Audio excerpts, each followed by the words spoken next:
अस्सलामु अलैकुम वरहमतुल्लाहि वबरकातुहू। अगर कोई इंसान को अस्सलामु अलैकुम वरहमतुल्लाहि वबरकातुहू। अगर किसी शख्स को किसी चीज़ की सख्त हाजत और ज़रूरत है और वो ये चाहता है कि मेरा ये काम जल्दी हो जाए और अल्लाह तबारक व तआला मेरी दुआ कबूल फरमा ले और मेरी जो हाजत है और जो ज़रूरत है वो पूरी हो जाए, या मेरी जो तकलीफ़ है अल्लाह तबारक व तआला उसे दूर फरमा दे, तो इसके लिए मैंने आपको एक वजीफ़ा बतलाया था, बहुत पावरफुल वजीफ़ा, और इस ताल्लुक़ से कमेंट भी लोगों के आए हुए। तो सबसे पहले मैं आपको वजीफ़ा बतला दूं, उसका तरीक़ा भी बतला दूंगा और उसका फ़ायदा लोगों को हो रहा है और लोग कर रहे हैं। और यकीनन जब हम किसी अमल को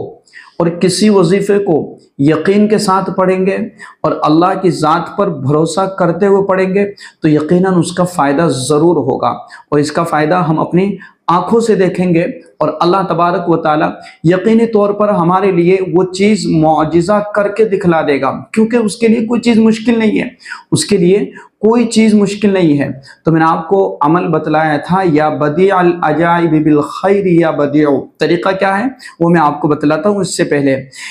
किसी ने कमेंट लिखा है कि हमने इशा के बाद 12 दिन का वजीफ़ा 1200 मरतबा पढ़ा है,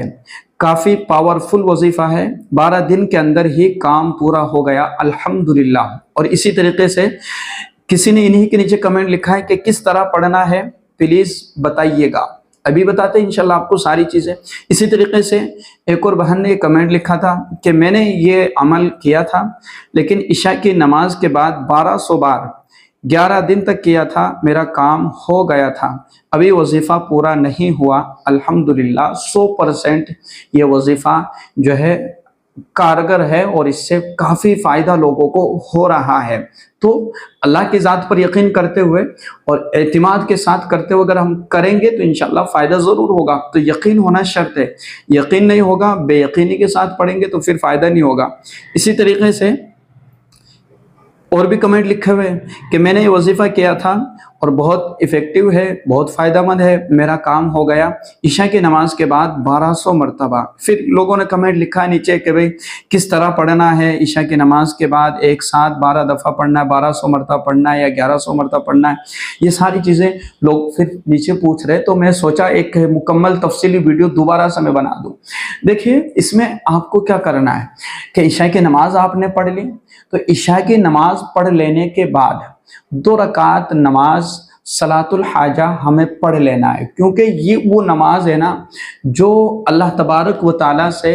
हम अल्लाह तबारक व तआला के खुशनुदी के लिए और आपके रज़ा के लिए और अपनी हाजत के पूरा होने के लिए हम पढ़ते हैं अल्लाह के लिए, कि मैं 2 रकात नमाज सलातुल हाजा पढ़ता हूँ या पढ़ती हूँ। 2 रकात आपको पढ़ लेना है और फिर उसके बाद में आपको 1200 मरतबा या बदीअल अजाइबी बिल खैरी या बदीउ, ये आपको पढ़ना है 1200 मरतबा, ठीक है, और 12 दिन तक पढ़ना है। तो क्या मामूल रहा कि रोज़ाना 2 रकात सलातुल हाजा इशा की नमाज के बाद और फिर रोज़ाना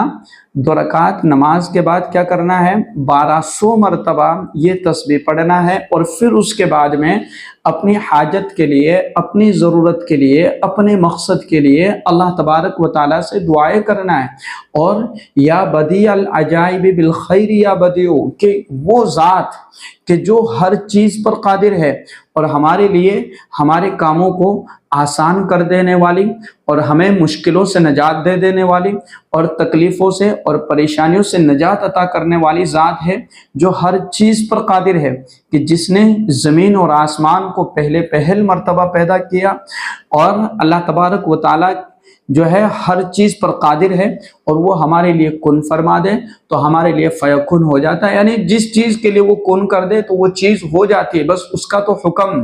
कि जैसे अल्लाह का हुक्म हुआ तो वो चीज़ हो जाती है। तो अल्लाह के लिए कोई ये सारी चीज़ें मुश्किल नहीं है, मुश्किल है तो हमारे लिए। तो हमें ये अमल अक़ीदत के साथ, मोहब्बत के साथ रोज़ाना 1200 मरतबा 2 रकात नमाज के बाद पढ़ना है, और फिर अल्लाह से ध्यान और तवज्जो के साथ اللہ تبارک و تعالیٰ کی بارگاہ میں اپنے لیے دعا کرنا ہے۔ تو وظیفہ طریقہ آپ کو اچھے سے سمجھ میں آ گیا ہوگا۔ میں نے کسی ویڈیو میں تہجد کے وقت پڑھنے کے تعلق سے میں نے آپ کو بتلایا تھا، یہ بات یاد رکھیے گا کہ اللہ سے دعا کرنا، ٹھیک ہے، اللہ سے دعا کرنا یہ ہم کسی بھی وقت کر سکتے ہیں۔ اور جو عمل ہے، بعض مرتبہ ایسا ہوتا ہے کہ ہم عشاء کی نماز کے بعد نہیں کر سکتے، بہت سی خواتین بہت زیادہ مصروف ہوتی، عشاء کے بعد نہیں کر سکتے، تو اگر زیادہ پریشانی ہے تو عشاء کے بعد اپنا وقت نکالیں۔ اگر نہیں کر سکتے عشاء کے بعد میں تو تہجد کے وقت میں نے آپ کو بتلایا تھا، اگر 1200 مرتبہ نہیں تو تھوڑا کم کر دیا کریں۔ اور اگر آپ دن میں کسی وقت پڑھنا چاہتے ہیں، جیسے صبح میں 9 بجے، 10 بجے یا 11 بجے، پھر اس کے بعد تو تھوڑا سا زوال کا وقت شروع ہو جاتا ہے، تقریباً 11:15 سے 12:15 یا 12 سے 12:30 اس طرح کا کچھ ٹائم ہے جو ہے زوال کا وقت شروع ہوتا ہے، اس کو چھوڑ کر کے، یا اگر کوئی ظہر کی نماز کے بعد پڑھنا چاہتا ہے تو ہمیں مکروہ وقت کا خیال کرتے ہوئے 2 رکعت نماز پڑھ کر کے اور کسی بھی وقت یہ تسبیح ہمیں پڑھ کر کے اور اللہ کے حضور دعائیں کرنا ہے۔ اور جتنا دل میں خیال ہوگا اللہ کا، اور جتنے اللہ کے دل میں محبت ہوگی اور جتنا اعتماد ہوگا، جتنا بھروسہ ہوگا نا، اللہ تبارک و تعالیٰ اتنا ہی جلد ہمارے لیے ہمارے کاموں کے اندر آسانی پیدا فرما دے گا۔ تو آپ کو ساری باتیں سمجھ میں آ گئی ہوگی، نہیں آئی ہے تو آپ کامنٹ کر دیجئے گا، انشاءاللہ میں آپ کو تسلی بخش جواب دینے کی ضرور کوشش کروں گا۔ السلام علیکم ورحمۃ اللہ وبرکاتہ۔